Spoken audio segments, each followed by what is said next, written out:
नमस्कार, आप देख रहे हैं विपक्ष ऑलवेज वेदम। मैं हूं परवीन शेख।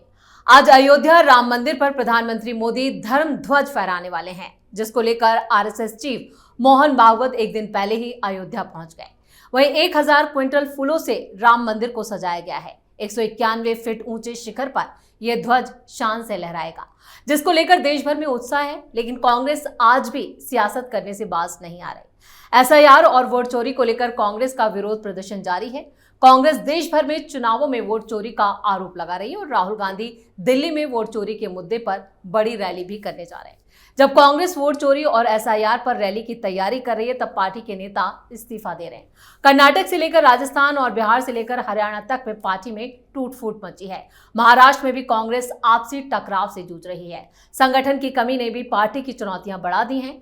इन मुद्दों पर चर्चा के लिए स्टूडियो मौजूद हैं कैपिटल टीवी के editor in chief doctor Manish Kumar और एग्जीक्यूटिव एडिटर राजीव कुमार। आप दोनों का बहुत बहुत स्वागत है। धन्यवाद। डॉक्टर साहब, आज का दिन काफी अहम और इसको लेकर देश में उत्साह भी है। पीएम मोदी अब से कुछ देर बाद एक ध्वजारोहण अयोध्या में करने वाले हैं। बड़ा संदेश जाएगा पूरे देश में। लेकिन कांग्रेस अभी भी उसी पटरी पर, या कहें कि वोट चोरी और एसआईआर में उलझी हुई है। देखिए, अयोध्या में जो आज हो रहा है वो सिर्फ कांग्रेस पार्टी के लिए नहीं, चाहे वो अखिलेश यादव हो, ममता बनर्जी हो, केजरीवाल हो, इनफैक्ट उद्धव ठाकरे भी क्यों ना हो, इन सब के लिए आज का दिन मायूसी से पूरी तरीके से कोप भवन में घुसने वाला दिन होगा। ये सारी चीजें ये लोग अवॉइड कर सकते थे, सारी चीजें अवॉइड हो सकती थी। जब इस मंदिर का प्राण प्रतिष्ठा हो रहा था, जब पिछली बार जब सारी दुनिया सेलिब्रेट कर रही थी, जब इनको न्योता घर जाकर के दिया गया था, अगर ये लोग मौजूद हो गए होते तो इस जो कार्यक्रम आज का हो रहा है उसका पॉलिटिकल रेलेवेंस उतना नहीं होता।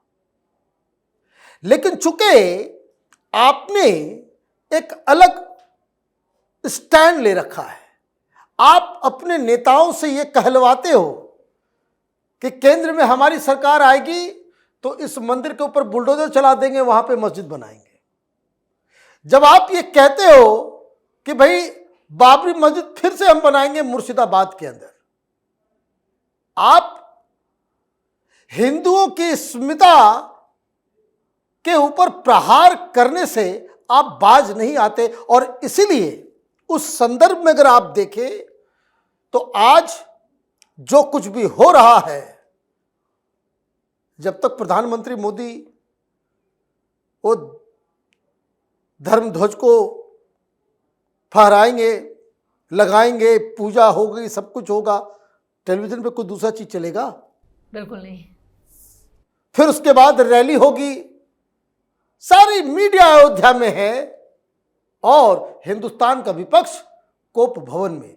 इसको कहते हैं आ बैल मुझे मार वाली स्ट्रेटजी।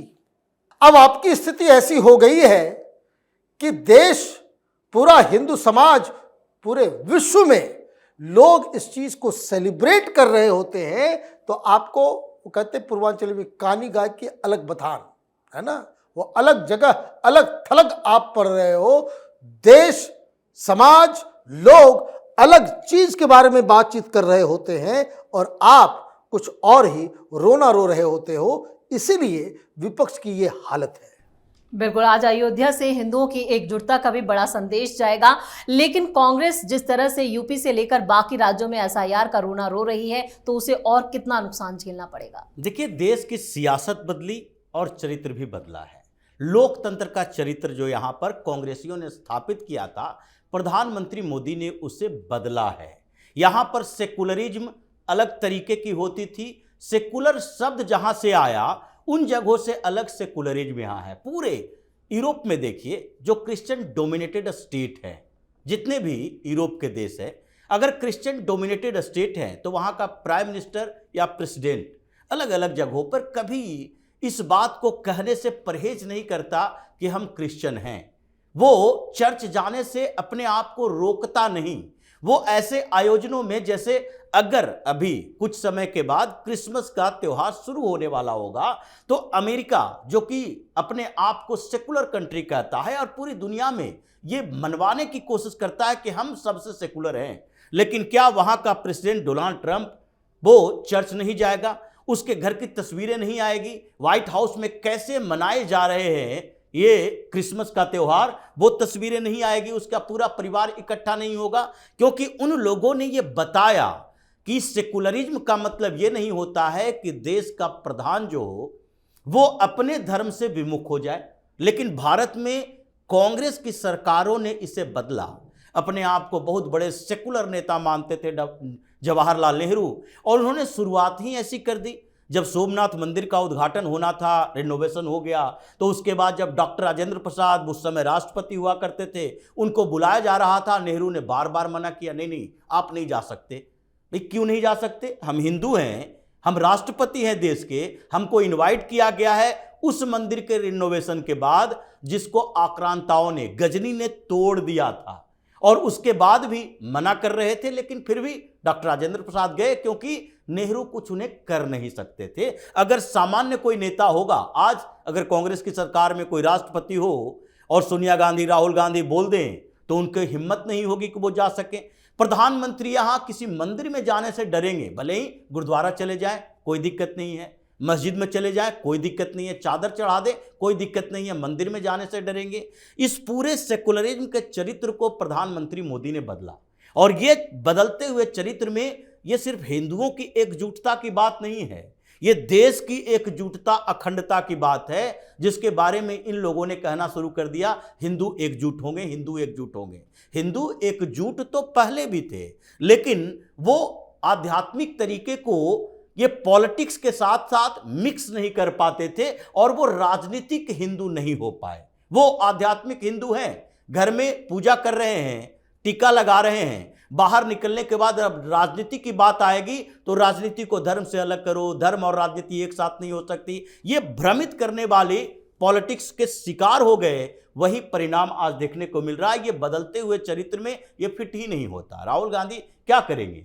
राहुल गांधी को लगता है इन आयोजनों में गए तो मुसलमान नाराज हो जाएगा, ये नहीं लगता कि दरगाह में जा रहे हैं तो हिंदू नाराज होगा, तो ये नाराजगी झेलनी पड़ रही है। अगर मंदिर जाने से हिंदू नाराज हो रहा, मुसलमान नाराज हो रहा है, तो दरगाह जाने से हिंदुओं को भी नाराज होना चाहिए। ये चीजें बदली है, और प्रधानमंत्री मोदी ने दिखाया कि तुम जितनी भी बातें करो, भ्रमित हिंदू हैं वो हमारे खिलाफ हो तो हो, अगर मुसलमान नाराज होता है तो हो जाए, लेकिन फिर भी हम अपनी आस्था का प्रदर्शन करेंगे। प्रधानमंत्री हैं तो इसका मतलब ये नहीं है कि हम अगर 15 साल के बदले 25 साल प्रधानमंत्री रहेंगे तो 25 साल अपने अंदर की भावना को दबाकर रखे रहेंगे, आधी जिंदगी हम अपनी भावना का प्रदर्शन ही ना कर पाए, ये तो संभव नहीं होगा। और यही चीजें अयोध्या में दिखाई पड़ी थी और आज भी पड़ रही है कि देखिए प्रधानमंत्री गए, वहां पर जाने के बाद जो कार्यक्रम होगा और विपक्ष के सारे नेता उस समय गायब रहेंगे, और थोड़ी बहुत खबरें जो टीवी पर डॉक्टर साहब ने कहा कि वो दिखाई पड़ती रहेगा, लेकिन नीचे टिकर पर आएगा कि कांग्रेस एसआईआर के मुद्दे पर मुरादाबाद में प्रोटेस्ट कर रही है, राजस्थान में प्रोटेस्ट कर रही है, आज भी कर रही थी, कल भी कर रही थी और आगे भी करती रहेगी। और उस बीच जो खबरें टकराएगी तो लोगों की भावनाएं जागेगी कि देखो ये ऐसे माहौल में भी जब पूरे देश में अलग अलग प्रतिष्ठानों पर, घर पर, दुकानों पर भगवा लहरा रहा है, ये प्रोटेस्ट करके उसको फिर से उसकी छवि को धूमिल करने की कोशिश कर रहा है। बिल्कुल। क्या डॉक्टर साहब देश की बदलती सियासत में कांग्रेस कहीं अब फिट हो पाएगी, या फिर कांग्रेस अपने अस्तित्व या अपने संकुचन को लेकर और ज्यादा सिकुड़ जाएगी? देखिए, कांग्रेस पार्टी नहीं कर रही है, ये राहुल गांधी की जिद है। भाई कांग्रेस के लीडर तो कह ही रहे हैं, अब कैसे कहें और किस तरीके से कहें। भाई बिहार आप हारे तो 3-4 बड़े बड़े लीडर्स के बयान आए, उन्होंने कहा कि जनता को पढ़ने में हमसे गलती हो गई, कुछ ने कहा एसआईआर का मुद्दा जो है वो बिल्कुल चुनाव में काम नहीं आया। जितने इनके चट्टे बट्टे पत्रकार हैं वो सब कह रहे हैं कि राहुल गांधी ने गलत मसला उठाया। भाई इन लोगों की अकल चुनाव हारने के बाद आई, जिस समय वो वोटर अधिकार यात्रा कर रहे थे, कैपिटल टीवी में लगातार हम लोग इसी बात को कह रहे थे कि it is a non issue.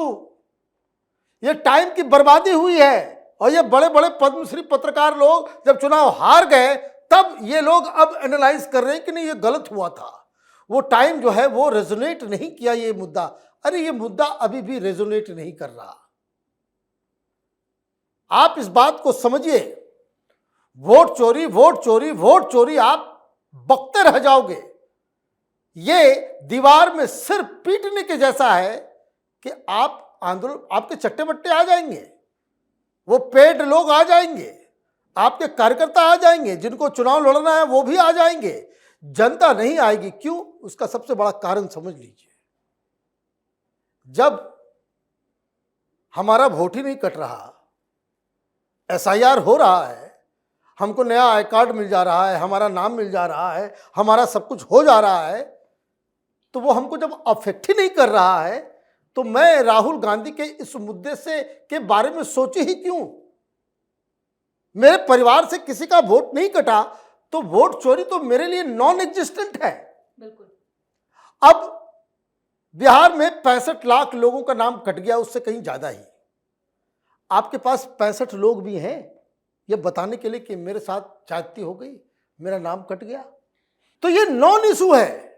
अब राहुल गांधी क्यों उठा रहे हैं? राहुल गांधी इसलिए उठा रहे हैं कि ही वो बिगड़ैल शहजादे, ब्रैट, बैड लूजर, कि मैं हार नहीं सकता, मैं हारा नहीं, मुझे हराया गया है। कौन हरा रहा है? तो इलेक्शन कमीशन हरा।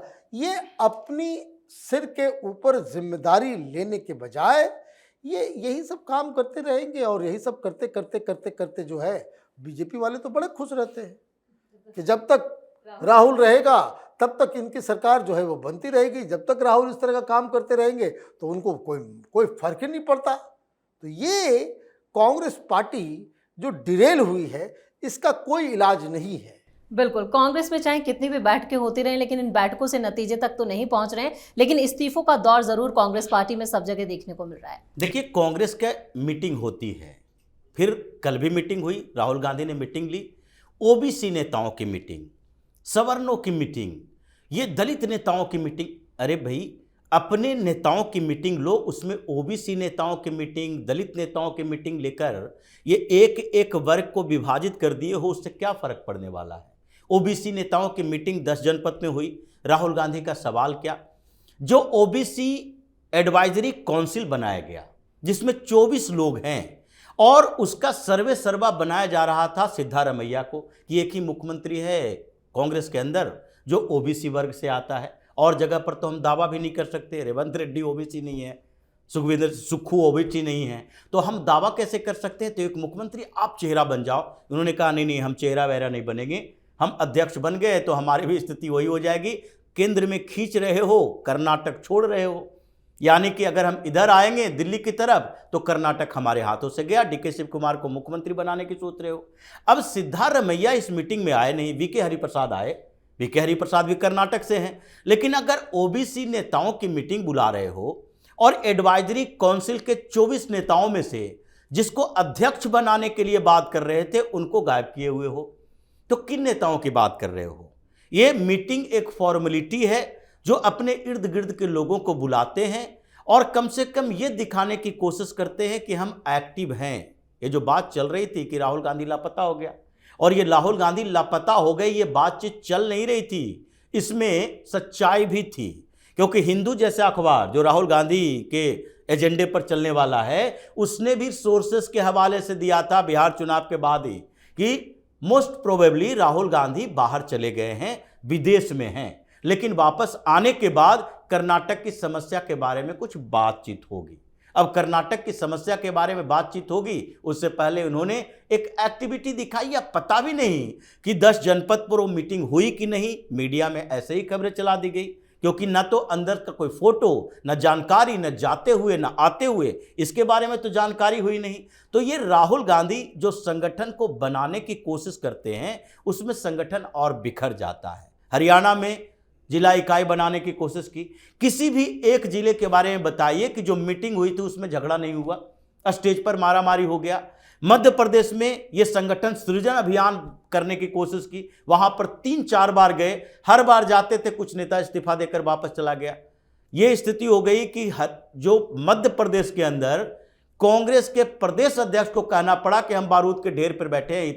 इतने कांग्रेसी विद्रोही हो गए हैं कि कभी भी बड़ा विस्फोट हो सकता है। बड़े बड़े नेता तो छोड़कर चले गए, ये जो लोग कुछ बैठे हुए हैं बुड्ढे किस्म के, कमलनाथ और दिग्विजय सिंह जैसे, ये तो चाहते हैं ऐसे ही आग लगी रहे, हम जाकर दरबारी करते रहे दिल्ली में। तो हर जगह तो यही स्थिति है। इसलिए संगठन को बेहतर बनाना है तो राहुल गांधी को अपनी जिद छोड़कर एजेंडे मुद्दे के बारे में गंभीरता से सोचना पड़ेगा, नहीं तो कांग्रेस इसी तरह धीरे धीरे नीचे गिरती रहेगी और फिर इसकी पूरी जिम्मेदारी राहुल गांधी की ही होगी। राजीव सर, इस तमाम जानकारी के लिए और सटीक विश्लेषण के लिए आप दोनों का बहुत बहुत धन्यवाद। धन्यवाद। अब से कुछ देर बाद पीएम मोदी अयोध्या से एक बड़ा ऐलान भी करने वाले हैं, जिससे विपक्ष की चुनौतियां और बढ़ने वाली हैं। अयोध्या में ऐतिहासिक ध्वजारोहण को लेकर उत्सव का माहौल है। भक्त इस ऐतिहासिक पल का बेसब्री से इंतजार कर रहे हैं। वहीं कांग्रेस भी अपने अस्तित्व को बचाने के लिए सिर्फ संघर्ष करती नजर आ रही है। इस खास शो में इतना ही। वीडियो कैसा लगा कमेंट करके अपनी राय जरूर दें। वीडियो को लाइक करें, शेयर करें और कैपिटल टीवी को सब्सक्राइब जरूर करें। धन्यवाद।